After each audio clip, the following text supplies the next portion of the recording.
My dear brothers and sisters, welcome to Dadar Classroom.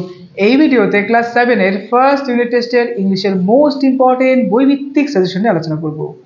তোমাদের class 7 এ ইংলিশে writing scale, grammar, vocabulary এবং তার সঙ্গে সিন এবং আনসিন প্যাসেজ বা স্ট্যান্জা থাকে। তো মেইনলি কি করবে, সিন এবং আনসিন সহজে সলভ করার জন্য কিছু টেকনিক ফলো করবে। দেখো আমার বিভিন্ন ভিডিওতে সিন আনসিন কিভাবে সহজে সলভ করা যায় সেই টেকনিক আমি বলেছি। গ্রামার ভোকাবুলারি ভালো করে প্র্যাকটিস করো, আর রাইটিং স্কিলের জন্য তোমাদের স্কুলের স্যার বা ম্যাডাম যে সমস্ত প্রশ্নগুলো ইম্পর্টেন্ট বলছে সেগুলো অবশ্যই ফলো করো। তাহলে শুরু করছি ক্লাস 7 এর ফার্স্ট ইউনিট টেস্টের ইংলিশের মোস্ট ইম্পর্টেন্ট বইভিত্তিক সাজেশন নিয়ে আলোচনা। প্রথম ইউনিট টেস্ট পরীক্ষায় তোমাদের লিসেন 1, 2, 3 পর্যন্ত রয়েছে, তবে কোনো কোনো স্কুলে লিসেন 4ও কিন্তু রয়েছে। আমি এই ভিডিওতে রিভিশন লিসেন থেকে 4 নম্বর লিসেন পর্যন্ত মোস্ট ইম্পর্টেন্ট প্রশ্নের সাজেশন দেব। পেজ নাম্বার 2 বের করো। দেখো রিভিশন লিসেন থেকে অনেক স্কুলে প্রশ্ন হয় না, আবার কোনো কোনো স্কুলে প্রশ্ন হয়। তো এখানে কিছু গ্রামার পাবো, সেই গ্রামারগুলোই আমরা ভালো করে পড়বো। অ্যাক্টিভিটি 4 পেজ নাম্বার 2 বের করো। দেখো অ্যাক্টিভিটি 4 দেখাবে, তারপরে অ্যাক্টিভিটি 5 এটা এখান থেকে তো প্র্যাকটিস করবে, কিন্তু তার সত্ত্বেও যদি তোমার অন্য কোনো গ্রামার বই থাকে বা অন্য কোনো প্র্যাকটিস বই থাকে তাহলে অবশ্যই সেখান থেকে আর্টিকেল এবং প্রিপোজিশন ভালো করে প্র্যাকটিস করে রেখো। এরপরে দেখো অ্যাক্টিভিটি 6, অ্যাক্টিভিটি 7, অ্যাক্টিভিটি 8 এগুলো তো স্টার দাও, এগুলো ইম্পর্টেন্ট কিন্তু। পেজ নাম্বার 4 বের করো। দেখো অ্যাক্টিভিটি 13 অবশ্যই প্র্যাকটিস করবে।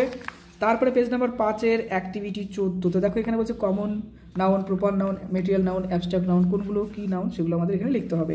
নেক্সট অ্যাক্টিভিটি 16 নিচের দিকে দেখো বলছে write a short story in about 60 word using the following hints, মানে কিছু এই দেখো এখানে হিন্টস দেওয়া আছে, এই হিন্টসের উপর বেস করে তোমার একটা ছোট গল্প লিখতে হবে। ভীষণ ইম্পর্টেন্ট, অনেকগুলো স্টার দিয়ে রাখো। Listen 1 the book of nature, page number 8 বের করো। 8 এর অ্যাক্টিভিটি 1 সবগুলো প্র্যাকটিস করবে যেহেতু শর্ট প্রশ্ন। অ্যাক্টিভিটি 2 সবগুলো প্র্যাকটিস করো। অ্যাক্টিভিটি 3 এগুলো সব প্র্যাকটিস করতে হবে। অ্যাক্টিভিটি 4 এগুলো সব প্র্যাকটিস করতে হবে। এখানে কি বলছে যে make a meaningful sentence with the following ওয়ার্ডস, মানে এই ওয়ার্ডের উপর বেস করে তোমার কিছু বাক্য রচনা করতে হবে। পেজ নাম্বার 10 বের করো। এখানকার অ্যাক্টিভিটি 5 ওকে, তারপরে অ্যাক্টিভিটি 6 এর সবগুলোই পড়বে। Page number 11 activity 7, page number 11 দেখো অ্যাক্টিভিটি 8 অবশ্যই প্র্যাকটিস করে রেখো।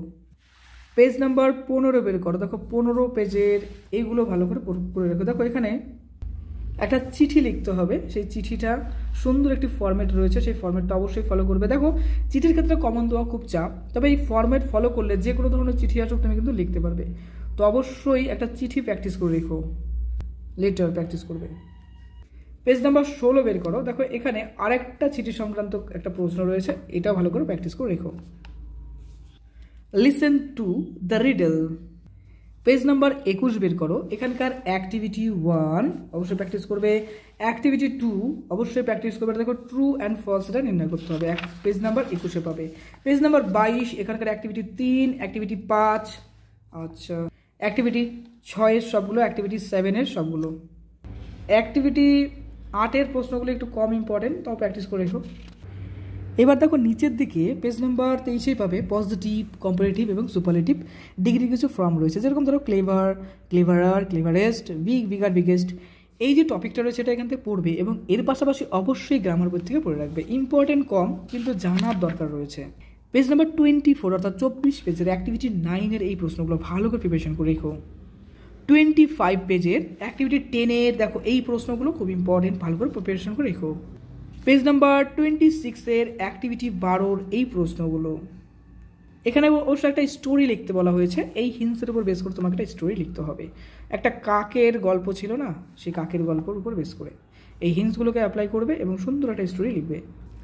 Listen 3 we are 7, page number 30 বের করো। এখানকার অ্যাক্টিভিটি 1 এর প্রশ্নগুলো, অ্যাক্টিভিটি 2 এর এই প্রশ্নগুলো। এরপরে দেখো 31 পেজের এই প্রশ্নগুলো, অ্যাক্টিভিটি 4 এর এই প্রশ্নগুলো প্রিপারেশন করবে, অ্যাক্টিভিটি 5 এর এই প্রশ্ন। Page number 32 listen for the beauty and the beast, খুব সুন্দর একটা স্টোরি।